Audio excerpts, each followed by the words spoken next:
Hello and welcome, adventurers, to this episode 2 of the Fireside podcast with Wilde Realms.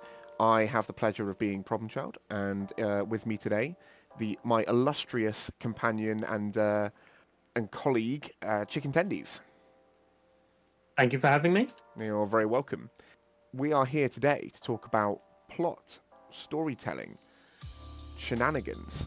Aaron's got some things to discuss, and so without any further ado, let's dive right in to plot, Wild Realms, stories. Aaron, take it away. Yeah, I think one thing that we get asked quite a lot at events, apart from how do you run a LARP, is often how do you decide on the stories to tell, and what could have the players done differently, or what was the process into creating the plot, or what was the decision around, say, the Kai Fate or the Fae. So I thought it would be a good opportunity to talk about it. Obviously, we're not going to go into detail about exactly all of the processes that we do, because frankly, that would be a bit boring. But what we can talk about is all of the fun stuff. Absolutely. So in terms of actually how the plot is written at Wild Realms, I think the main things that players don't realize is actually how much of a collaborative experience writing plot is. First of all, we tend to have the majority of our plot written around a year in advance, or at least sort of 6 months in advance. We'll all meet up either at my house or Moss's house, and we'll just do a weekend worth of writing, and we'll do that 3 or 4 times over the winter break. And all of us are sat in a room talking, bouncing ideas off of each other, deciding what stories we want to tell. And the whole team is involved with that. So we all kind of have our own sort of styles and stamps, and it's all done very collaboratively. And as I said, we do it well in advance. That's for the individual events. When it comes to writing heritage specific plot lines, you'll often find a single ref takes ownership of that. So for example, at the moment, Moss, you're primarily writing the Lyrian plot. I'm having a lot of fun with it. So although one ref writes the heritage plot linears and might have ownership of the vices, or might have ownership over Blythe, we do still bounce ideas off of each other.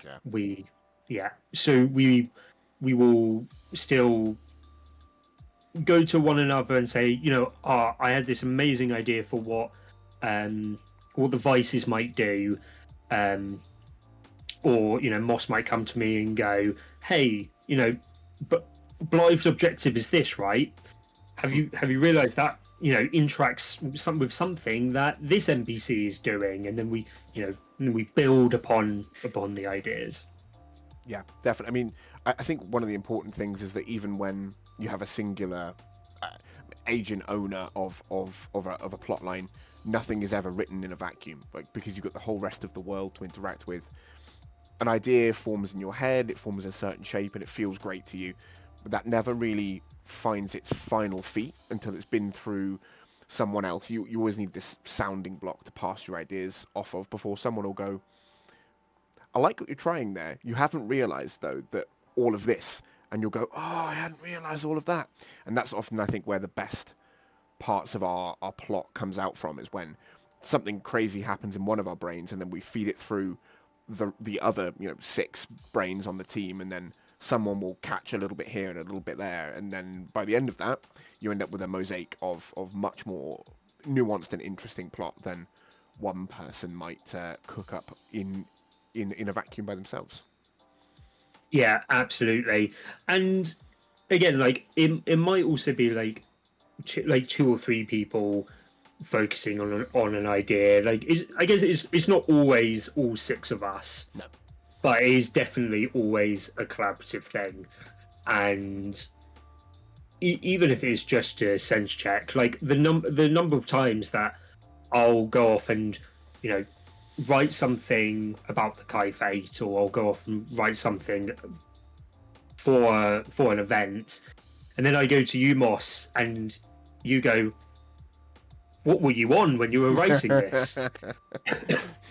um, and then when it goes through that second and third iteration of other people looking at it, reading it, giving ideas, it's I think that's what makes the stories that we put out so dynamic. Yeah, definitely, definitely, and I think that speaks a lot to the writing philosophy at Wilde Realms and within our Wilde Realms team, which brings us very neatly onto the second point you wanted to talk about today, which was design philosophy and story writing philosophy within the team. Yeah. So for me, and I've been thinking a lot about this recently as well. Obviously, the stories that we tell in a dark fantasy world are because they are dark and gritty. Are often inspired by the sort of difficult parts of history, or difficult parts of fantasy inspirations. Um, in with that nitty gritty aspect, and so I've been thinking a lot about that recently. And for me, whenever I write anything, and obviously I'm speaking for myself personally, but for me, whenever I write something, I never want to tell the players how to feel about something. Mm-hmm. Only ever that the players have thought about it. So if there are ever any real world comparisons that someone might make, I, as a writer, never want to tell that person, think this, or this is right, this is wrong. Yeah. I only ever want them to take a time to reflect on what it's made them think about and go, either, oh, that's a really interesting perspective, that maybe I didn't think so strongly about this thing, Mm-hmm. or it makes them go, no, I've in this fantasy world, in this microcosm of LARP, I've experienced as close as I can this thing, and this is how I acted, and that's reinforced my belief Yeah. that the X is right. And as long as you are thinking about either of those, then we as plot writers have done our jobs. Yeah, absolutely. I think it's very important when talking about story philosophy and design philosophy to remember that media as a whole, and particularly fantasy media, is often a mirror of the world that we live in and that we read history books about, in the sense that you can examine the histories that we have and through the stories that we tell. You can, for example, you can live through a situation, although fantasy and it becomes safe and controlled. You can live through a situation that might help you develop an empathy for parts of history which are uncomfortable to examine. That's something that we have the privilege to be able to do through safe media. With the usual bookends about welfare and well-being as we go through these events and tell these potentially uncomfortable stories at times. But it's an interesting and I think a very valuable part of fantasy media and role play as a whole, to be able to engage in these stories in a way that's personally safe for us, but can challenge those empathies and those understandings we have about the world as a whole and about history. Yeah, and as well as it's done in a respectful way as well. I think Absolutely. that's kind of, for me at least, that's one of the crucial things. Like, one of the ways to be as respectful as possible when you are telling a story is, again, like, you're not telling people how to think Hmm. or what to think, only letting them draw the comparisons that they decide or inherently draw. Yeah. Someone might come away and go, that didn't make me think about anything, and someone else might come away going, oh, that made me think about, you know, X, Y, and Z. I think a really good example of this actually is when we did the trolley problem at Yes. E4 last year. Having for me, like, there was a great sense of satisfaction as we led the players around the corner and they saw the trolley. They realised that they were entering the trolley problem, and they all laughed. Everyone laughed about it because, of Hmm. course, it's funny. Hmm. But the majority of people that I've spoken to after that encounter have now said, I'm never going to look at that funny philosophical ethical dilemma that's become a bit of a meme. I'm never going to look at it the same way again Yeah. because I have experienced it now in a medium that made me care. Exactly that. I think being told a story is one thing, uh, but I think that and obviously we intend and hope to achieve this. But if we are able to make you feel immersed in that story before we present or as we present the emotions of that story, then you get to go through those emotions again within this contained, safe way. And as you say, Aaron, like the trolley problem, lots of people look at that, and it's very easy to make that your call on that thought experiment divorced from the feelings of it. But if through the medium of role play you've been immersed into the story first and now you're presented with it, that character out of character barrier within you has been eroded sufficiently by the immersion of the encounter. Now you can start to actually have like core feelings about how that thought experiment genuinely affects you. Yeah, 100%. And I, as long as the stories that we write do that, that's that's important. Hmm. Again, obviously, in the manner that, and I think also one thing that you touched on, Moss, is very important. Is that we, through the virtue of us living in, a safe Western country, we are we have the privilege of safely being able to do that. Yeah. But if if by experiencing this in a safe manner and in a privileged manner makes us all more empathetic in the future, that can only be a good thing. 100%. And so that's one of the design philosophies that I always have. I know one that you're really keen on, Moss, is having interesting mechanics at the at each event, something different each event. Yeah, very much so. This to me, and I think this comes from game as a whole, right? Not just from LARP. Although between us, we've both been LARPing for a long time. There's the habit of having repeating mechanics without a game, throughout a game. You start a new video game and you begin a quest and you go, that's a fetch quest, or this is a kill 10 orcs quest, right? You've kind of begun to learn the tropes of what each battle might look like, what each linear might look like. You learn the templates. For me, it's so important from a design philosophy point of view to prevent hobby stagnancy, that we find new ways of doing things, or we subvert those existing expectations. We make you feel like you're going on a fetch quest and then something else comes through.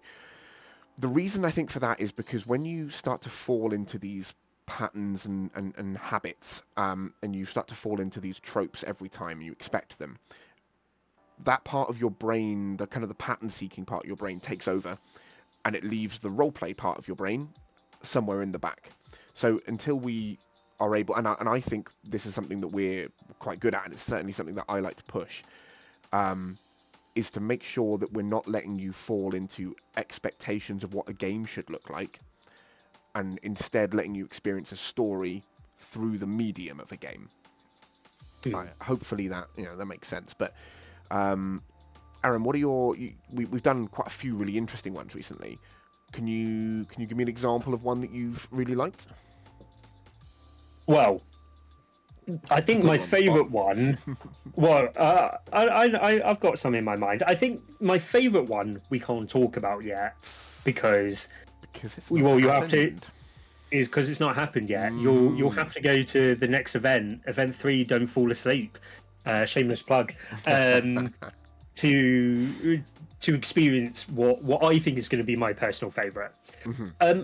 For me, I really enjoyed, and this is a two-parter. The finishing halfway through a battle.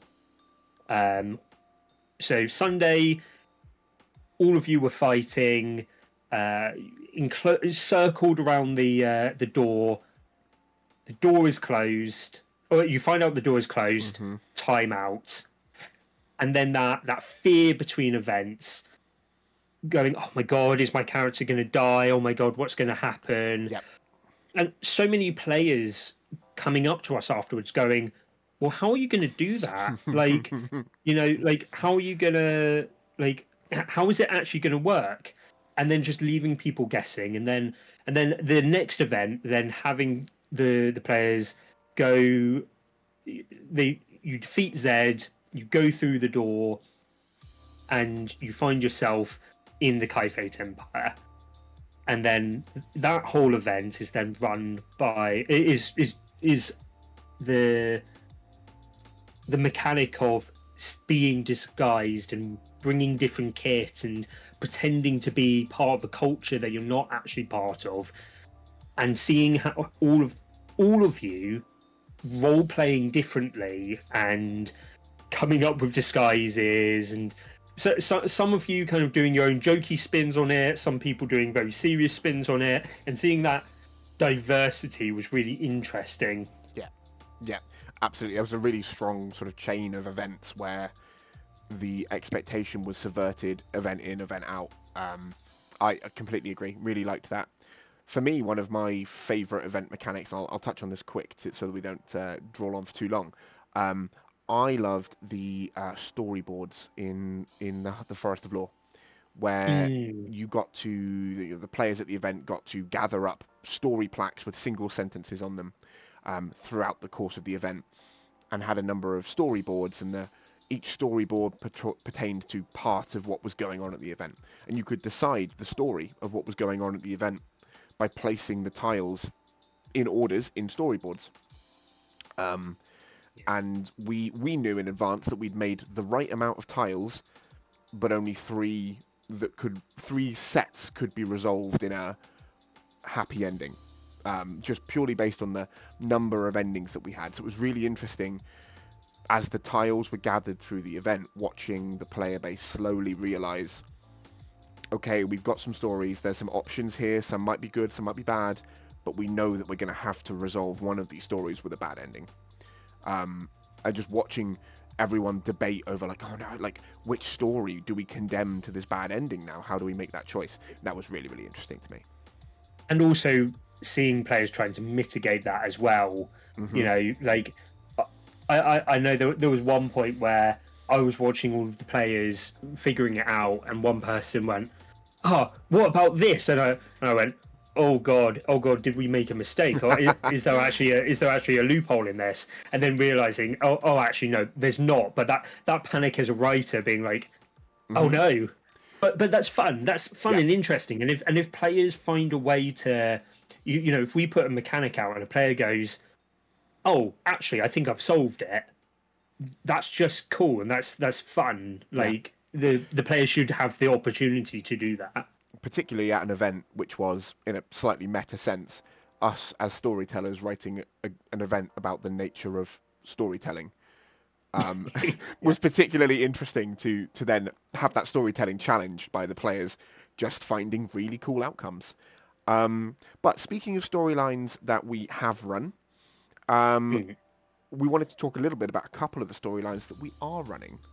Um, Aaron, if you want to kick this one off. Yeah, so I think the biggest one to talk about is the Kaifate Empire. Mm. everyone's favourites in the red. So the Caliphate Empire is, obviously it's got a lot of different inspirations. For me, when I originally pitched this, God, like actually before we had ever run our first event, yeah, like myself and Moss being on a call. In fact, I think that would actually make a great podcast episode in the future. Actually, how did Wilde Realms come about? Because that is a whole story in of itself. Like, comment, and subscribe for future episodes. But I said to Moss, like, I've just rewatched Avatar: The Last Airbender. I want to do something around the Fire Nation, or something somewhat inspired by the Fire Nation. Obviously, the Fire Nation is based off of imperialist, like East Asian imperialist sort of ideas and rhetorics and inspirations. But then also we brought in a lot of like sort of Roman legionary inspirations, and how in Rome you always had the struggle between the army and the faith, and how those two political entities pulled the nation left, right, and obviously we've had a lot of that come out in the Caliphate Empire as well. And I think we want to tell a story primarily around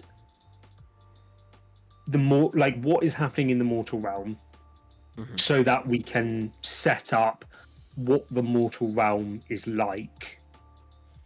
And so when we go into the future of talking about other plots, and we explore even further into the Wilde Realm and do a long storyline about possibly one of the Fey houses, that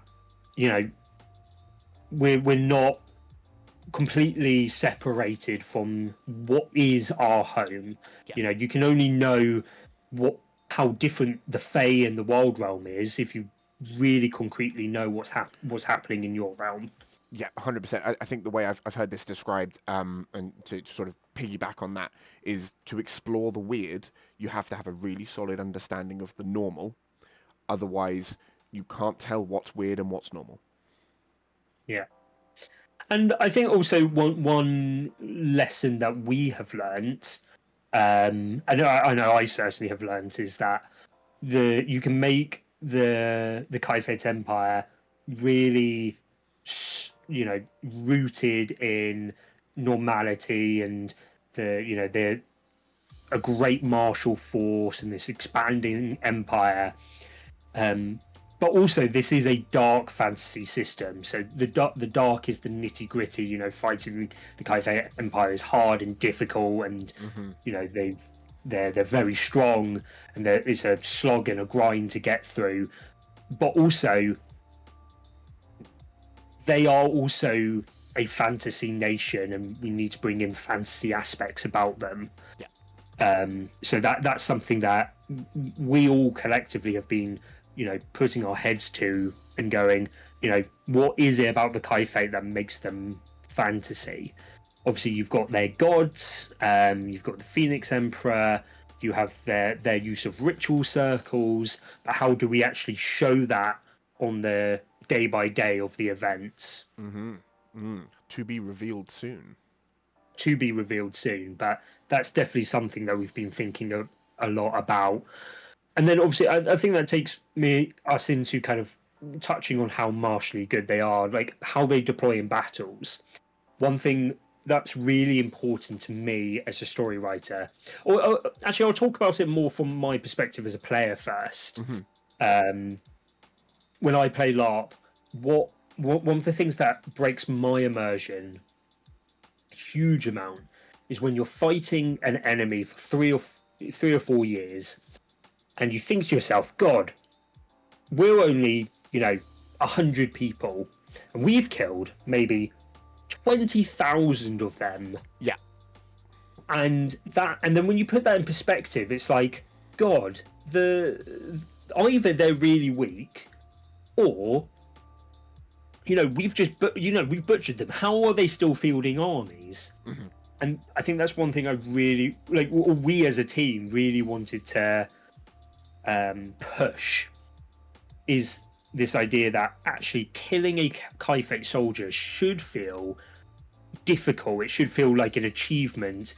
Breaking their line, making them rout should be rare and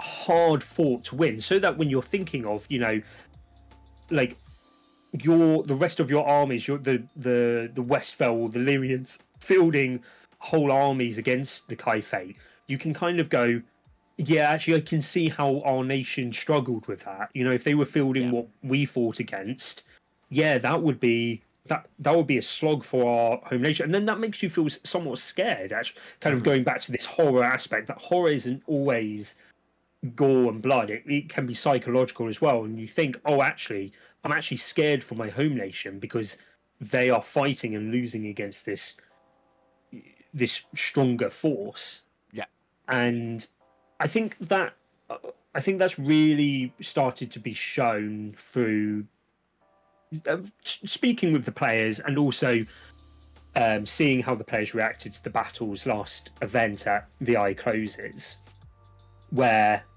those battles were difficult, and they were designed to be difficult to kind of stress test where the players were currently in the rule set, and seeing the players kind of attempt to fight the Kaifei in exactly the same way they have done over the past couple of years, and realizing, that is going to be difficult because the players, at least from my perspective, running the battle, running the Sassi battle, where the players were fighting against the Kaifei leaders of the Legion. Oh yeah. The hitting the Kaifei shield walls head on and fighting them exactly how the Kaifei want to be fought. That's it. And how they're statted to be fought as well. One of the strengths of the Kaifei Legion is that they are heavily armored, and that they do fight in this great shield wall. But also, that is how they fight, and the players now know very regularly, we're fighting against the Kaifei. They're going to have shields. They're going to have armor. How do we fight them differently? Yeah, I think one of the key things to take out of that, and I don't know whether this is a little nudge in directions, or whether the players are kind of feeling this out through play, is that when something is so consistent at a core level, that can be its strength. It can also be its weakness, because although consistency means they're doing the same thing time and time again, and they're doing exactly what they're designed to do, it also means you know exactly what to expect. When you know what to expect, you can plan. And when you plan, all of a sudden, the enemy consistency actually becomes the enemy's weaknesses. Yeah, absolutely. And I think there's not one way that can be exploited. I think there are lots of ways it could be exploited. It's, I guess, just from my perspective, I haven't seen it consistently exploited, which is why I thought it was so interesting to just walk about now. Yeah. And I think it would be interesting to see actually why that's the case, and whether after people watch this, whether it does change. Yeah, let's see whether the Kaifate columns are in for a season of Teutoburg Forest style battles, but we shall see what you all cook up at the next event. All right. So Kaifate Empire, pretty solidly covered. The next thing we're here to talk about, I think we want to talk about the stories that we're telling with the Fae, with the Wilde Realm. Obviously, last season, the 2024 season, we had quite extended storyline. Actually, the one that you were talking about before, with the timeouts at the door, quite extended storylines within the Wilde Realm. Now, obviously, we've come back to the Mortal Realm to have some contrast. The normal to contrast with the weird. But we're champing at the bit and writing endlessly about Fae stories that we're very excited for. Aaron, what do you want to tell us about Fae stories you're excited for? Yeah. So what I can confirm is for those that think the Fae are neat and think they're really cool, you will be getting your fair share of Wild Realm at some point. I'm not going to spoil it, but there, there are plans coming up Yes. about I don't want to give too much away, but there were some interesting things that are going to be shaking up there. So I guess to those people that really are biting at the bit for more Wild Realm, just hold tight because we hear you. It's coming. Don't you worry. Just we are also champing at the bit. Yeah, you're on a roller coaster. Just sit back and enjoy the ride. I think also so the things that I'm really excited about the Fae is I think especially one thing that I really enjoyed about the Millicora event, Yes. the E2 2024, that being showcasing all of the Fae, and that was a really interesting and unique opportunity to showcase every house of the Fae together and show their inner workings and their relationships with each other. When you think about the mortal realm, you've got sort of 5-6 main nations. Then obviously we've got the other continents coming soon as well. But you've got essentially 6 nations, but then you have 5 other almost essentially nations in the Wild Realm, and kind of showcasing how their politics works was very fun. And I'm excited to tell more about the dark side of the Fae and the nitty gritty darkness of the Wild Realm that isn't just maledicting. Obviously, maledicting very, very evil, kind of set, but they kind of do what they say on the tin. All of the houses have their own sort of. I like to kind of think of it as like how do we dehumanize the Fae? How do we dehumanize the creatures that we put out? Because at the end of the day, they're Fae. They're not humans. They're not elves. They're not dwarfs. They're not mortals. They are their own thing, and they should feel like their own thing. Yeah, absolutely. And I think it's going to be quite exciting when people start to realize that up until this point, maledicting aside, the Fae have been showing you what the Fae want you to see. They've been putting on the kind of faces that will garner your interest and garner your attention. I hope that you will all come to trust us enough as writers to realize that nothing will ever be so one-dimensional as that. And I'm very, very excited to start telling stories in those second and third dimensions when it comes to the Fae houses. Yeah, absolutely. And I think just one thing to also stress on that is that's not to say everything we've shown and told you about the Fae is a lie. That's definitely not the case. No.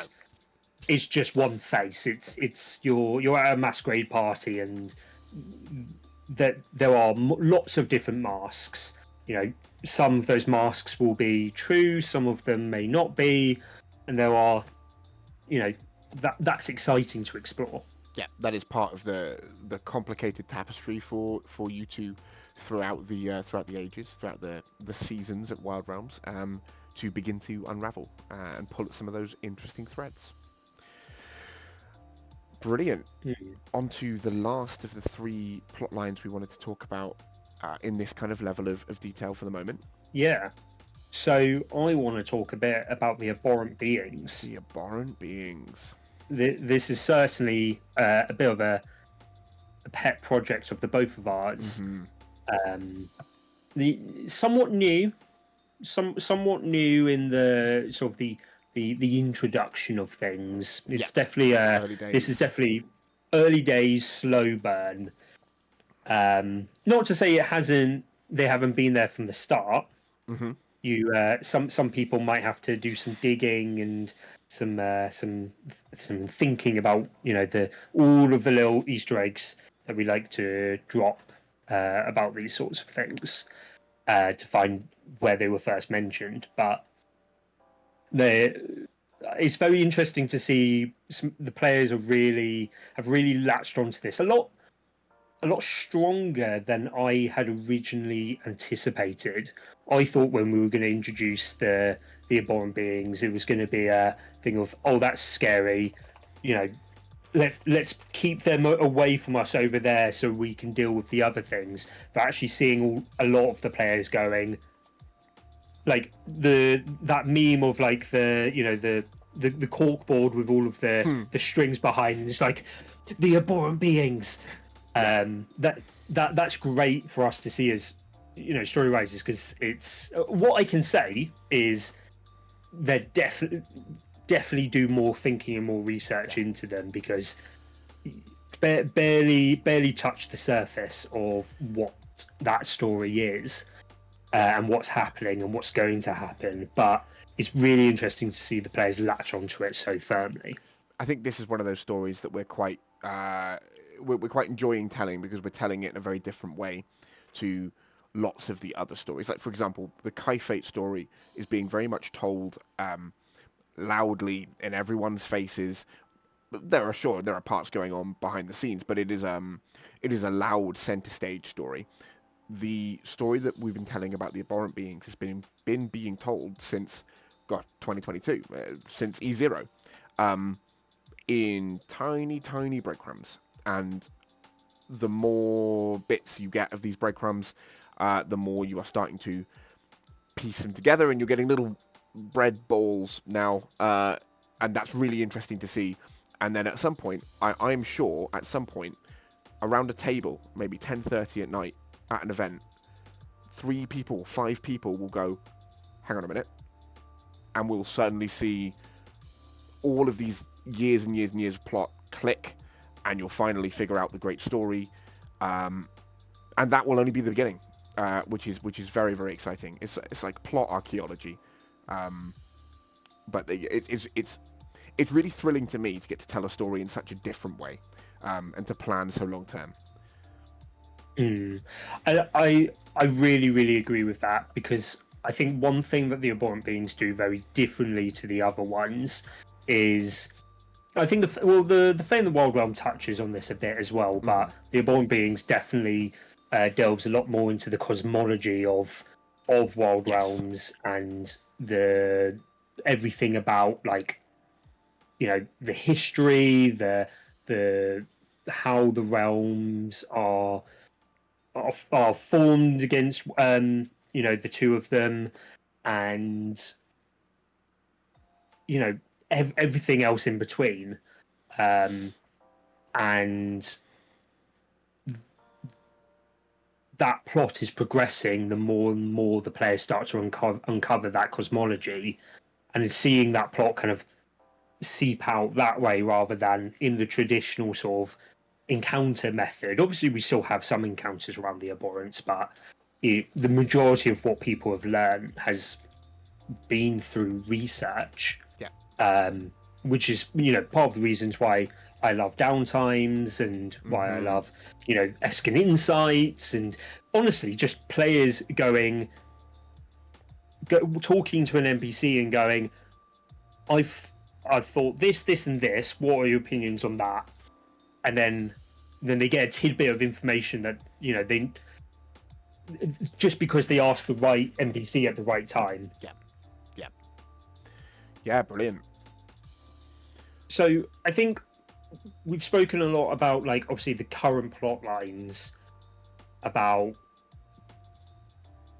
exactly like what stories we are currently telling.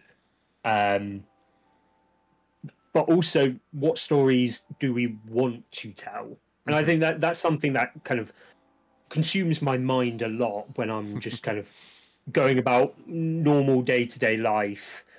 You know, what stories do we want to tell going forward? And I think this kind of harkens back to design philosophy as well. That for me, a big part of writing the stories that I want to write, I personally want to write in the future, and also that we've been writing so far, don't always have to be Eurocentric.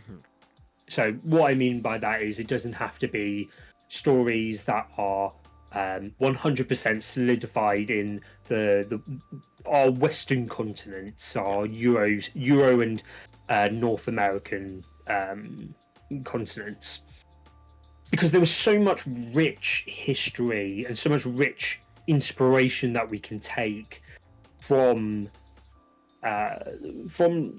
Asia, from Africa, and other parts of the world that have their own faiths, their own, you know, the way that their societies have been structured throughout history. You know, the fact that, you know, human history starts, you know, in like the Middle East and, you know, in parts of Africa. You know, it didn't start in Europe, and, you know, being able to explore those parts of history and kind of not tell those stories, but like take those as inspiration and use them to kind of help us decide on what stories to tell. Yeah.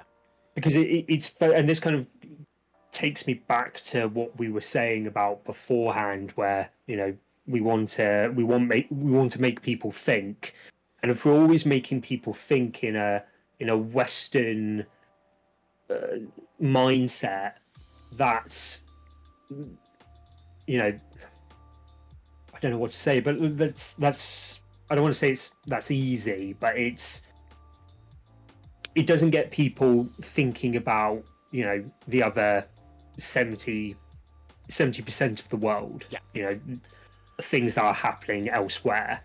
Yeah, I completely agree, and I think for me it's almost part of the challenge of writing stories that are more diverse, right? Is because often the media that we create reflects the media we consume, and a lot of the big fantasy inspiration for our generation is rooted in Western history, and I think part of the responsibility that we have as writers when wanting to write content that is not inherently westernized, globalized content, inspired content, is, and there's something that I've been really enjoying actually since starting Wilde Realms, is to go out and consume media from the rest of the world, to consume, you know, what does the classic fantasy writing look like in Africa, for example, and to have the opportunity to consume that media, and then take that in as part of the learn that into the tropes that we have when we then write for Wild Realms plotlines, is expanding that base of inspiration outside of the very, and you know, these are very classic core works to Western fantasy, sure, but it's very important, I think, to have more of a background in fantasy than just things like Tolkien's and your R.R. Martin's, because I think that creates a very, and it's very rich and very, very excellent works, but the very narrow field, right? And I think we're looking to provide an experience, an opportunity to think, to consider, to empathize over a larger field of the world that we have the joy to live in, right? Yeah, absolutely. And I think what kind of we spoke a little bit about this earlier as well, but like, as long as we're doing it respectfully, Yeah. and we're always checking ourselves, and we're making sure that we're being careful not to touch something that is culturally significant, or if it is Yeah. culturally significant, understanding why it's culturally significant and what parts of it are and what context makes it culturally significant, Hmm. so that if we do take a story that is inspired by it, not copying it, but inspired by it, we can do it justice. Yeah. Making sure that if something is, important to a historical people, that is, if we've taken inspiration from that and made it, our own thing that fits within the Wild Realms world, that we are presenting that inspiration in a positive manner, Yeah. if it's designed, if it was positive to those people, and that we're presenting it negative, when I say negative, as in like in an adversarial way, Yeah. if that was Antagonistic. adversarial, if it was adversarial to them at that time. A big part of inspiration for Westphal with tenure, was based on um, this idea of Aztec and Mayan and sort of South and Central American punitive gods Yeah. that they had, because to them that taught them lessons and helped them, helped them build up cultural identities Yeah. that helped them survive. And then so we've taken that idea and we've made sure that tenure is punitive, is evil, so that although tenure is not, you wouldn't find tenure out in, those cultures, or at least from what I've researched, Hmm. you wouldn't find tenure carbon copied, but we've still presented tenure in that manner that is representative.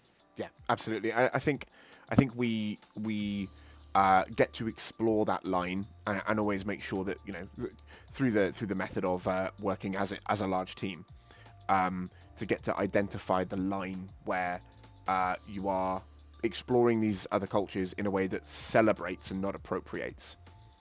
Mm. Absolutely. Absolutely. And I think also, kind of going back to wanting to, these are stories that we want to tell. I do also want to touch on the fact that it's not new. Like, it's wanting to tell stories that aren't Eurocentric isn't a new thing for Wild Realms. Hmm. From the very beginning, only one of the nations is fully European, Yeah. and that's Lyria. Hmm. Or fully European inspired, rather, that being Lyria. All of the others have inspirations and, cultural celebrations and parts that are, a mismatch of other pieces of, like, fantasy inspiration and real world inspiration from all parts of the Yeah. world. Yeah. Absolutely. Yeah. So I mean, let me form an awkward segue here. Those are choices that we've made in order to tell you wider and broader stories. Talking about choices, Aaron, um, something that's really important to both of us when it comes to writing stories that then get played. And I think that's something that all storytellers have to consider. The difference between a story that you write on paper and you read out, or write on paper, write and gets read, versus a story that gets played, is that we we want to make sure that the core part of your LARP experience is making choices. Um, you can play through a story. You can play through a story that is on rails, and you can have a good time. But that won't give you the opportunity to think, and to really open your mind up to kind of the different ways that you can interpret the story you're being told, because those interpretations have been laid out before you already. Until you have buy-in to the story, in that you can change it, you can choose the tracks that you go down, it becomes harder for you to kind of get that core actualization from the story that's being told to you, right? So I think we wanted to talk about one particular example to make this core point, which is the eye closes versus the eye opens. Um, Aaron, you kind of spearheaded that. You sold me on the idea of writing two timetables for one game, twice as many encounters. Why don't you you sell it to the sell it to our audience? Yeah, but yeah. On hindsight, probably not my smartest move. For 70 encounter t- t- sheets. yeah, for team morale and uh, work before the event. Um, but yeah, so for a long time I've wanted to do this concept about the having the players being able to choose what how they solve a plot quite early on Yeah. in an event, and then that fundamentally changes what they experience. So the whole idea being Friday, you get to see what is in front of you, and then a decision is put out. Do you open the eye or do you keep the eye closed? And then those are uh, two very different experiences. Obviously, I know that there were some players that really wanted one type of plot, Yeah. or really wanted experience, the Fae, or really wanted, research the doors that were going on. But they they went with what the Westfell requested because it was happening in their nation. What I will say is, choices at LARP are a collaborative experience. And what I saw was a great collaboration between the the council discussing, then going off and speaking with their heritages, then coming back and then voting. Yeah. Obviously, that is going to leave. With choice, you're always going to have some people that want one choice and some people that want another choice, and that's always going to leave some people, I guess, disappointed. But by putting out plenty of choice, that can hopefully even out throughout all of the events in a year, or as many events as we write. Yeah, that's it. If getting to make large scale choices about the fate of the world is a one-off thing, it becomes far more disappointing if the option you want isn't the option that gets run with. But by providing the opportunity to have consistent input on how the world and how the story is shaped through these choice mechanics, we've run choice mechanics a couple of times now. One will hope that eventually, over time, you have some wins and you have some losses, and everyone feels that the kind of diplomacy and democracy within the player base is a sword that swings both ways. Yeah, and I think that's a really good point as well. That actually, diplomacy and politics is a big part of Wilde Realms because of the choices that are put out, and that's important to us, because you need to have some semblance of politics within a LARP setting, Yeah. or internal politics within the player base, because it will form naturally. Every LARP I've ever been to, I've seen some that try and stamp out politics, and players will create their own, Yeah. because that does create interesting games. You might be sitting there thinking, "Well, I don't enjoy politics at LARP," but there will always be some aspect, some core aspect to stories or interactions with other players or other nations that is fundamentally, you may not see it on the surface, but is fundamentally political.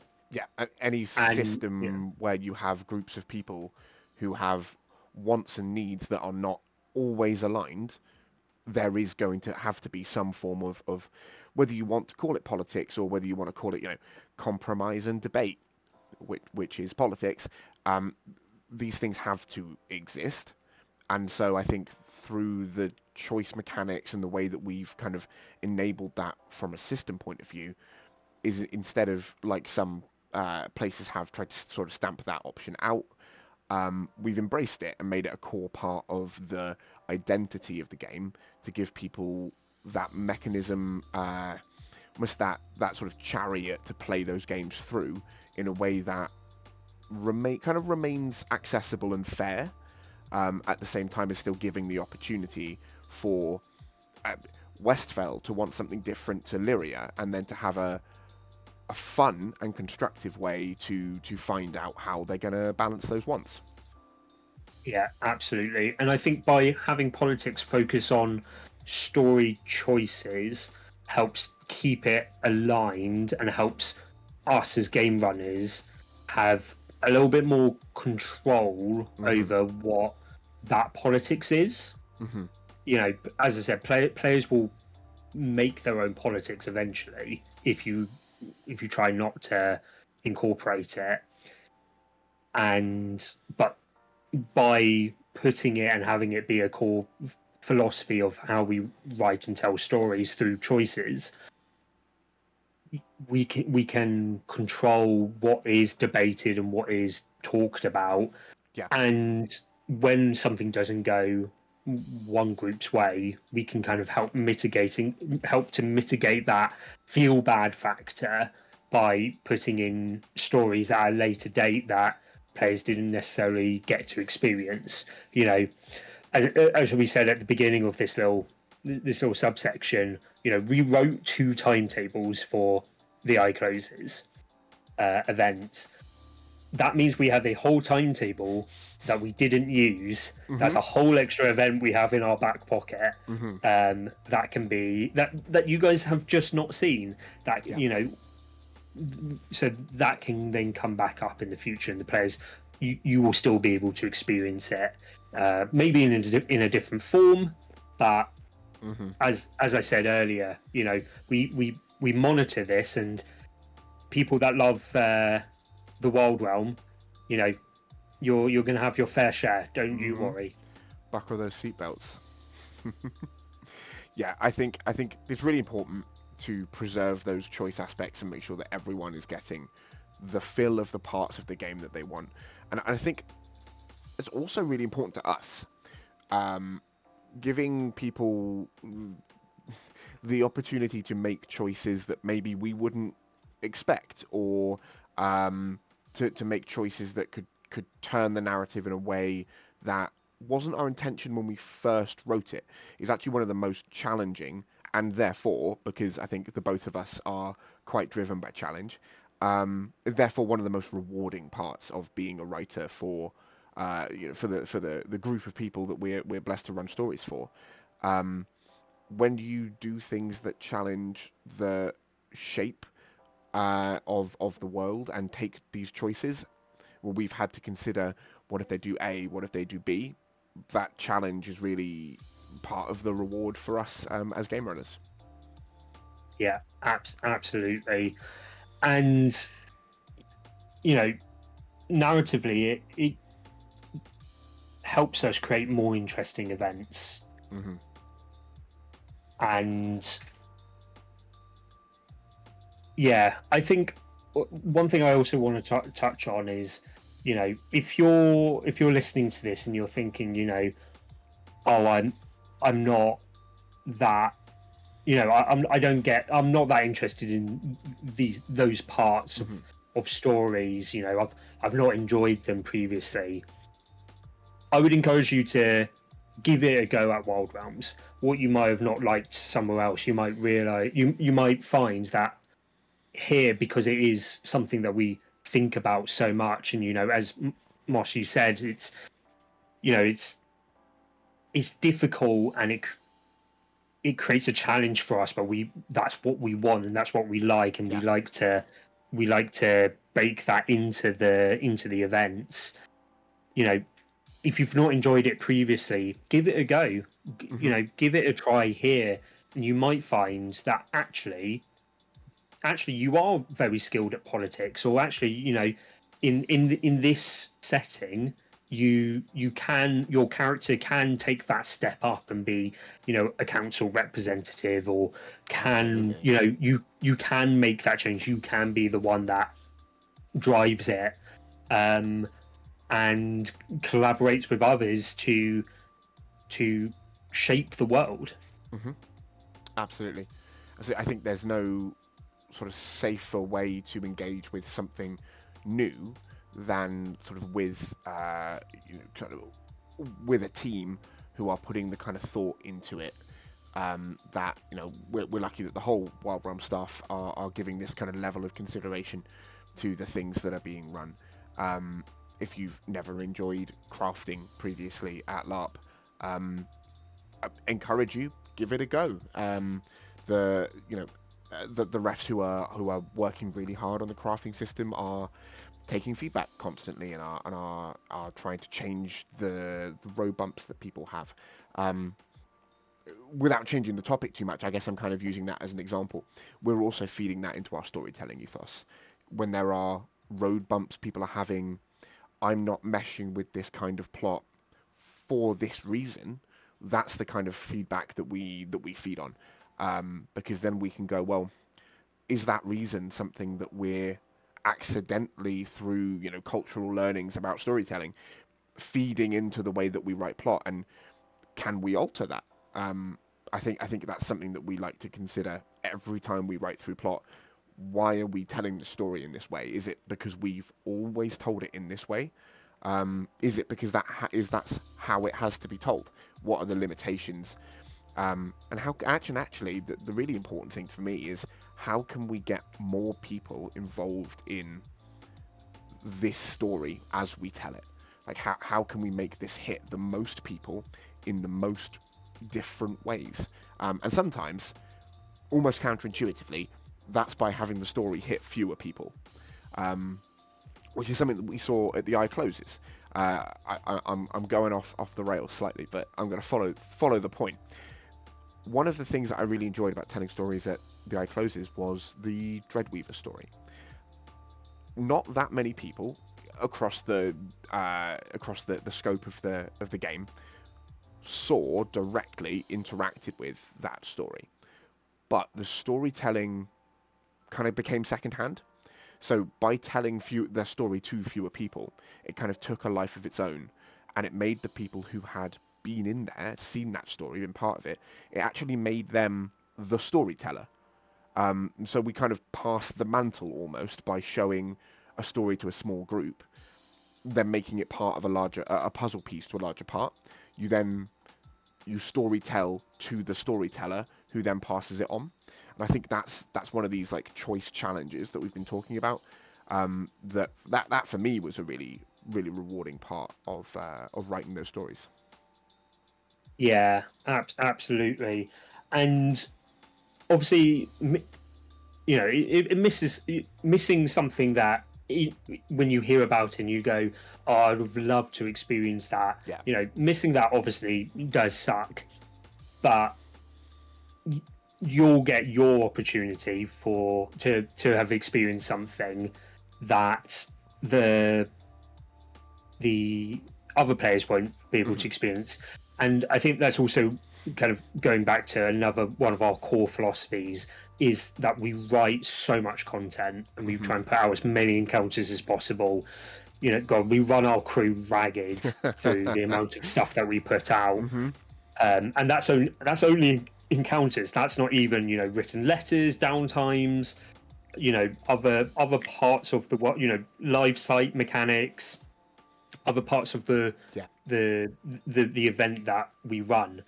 I think for me, one of the biggest failings I could ever have at an event, um, or as a storyteller, is when a player goes, I went to the event and I had no idea what was happening. Like, I had no idea what the event was actually about. Yeah.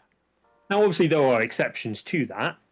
But if you've been super engaged, you've tried to get out, you've tried to see what's happening in the world at the event, and you still don't know what's going on, that's that's not inclusive and that's not Yeah. accessible. And it's really important to, I think, all of us, that the stories that we tell in any aspect are like the players, or you as the players, know what is happening. And even if you don't go on everything, you still know what the general concept of the event was about. You know, we were fighting Kaifei and we were stopping them from doing this, or you might not necessarily know exactly what each encounter was, but you do know the story was we were stopping the Kaifei, or we were fighting this Fey house. Yeah, absolutely. Well, thank you very much, Aaron. As we have just passed the hour mark on this Oh marathon gosh. episode of the Fireside podcast, thank you everyone who made it this far through the video. Feel free to post any comments, any questions you might have up in the Discord or through the Facebook or even in the comment section of this video. As you find it, as you watch through it. We will see you for future episodes and future events. This episode's coming out in July, so we are all excited and preparing for Event 3, Don't Fall Asleep. So we will either see you there or on a future episode. Thank you so much.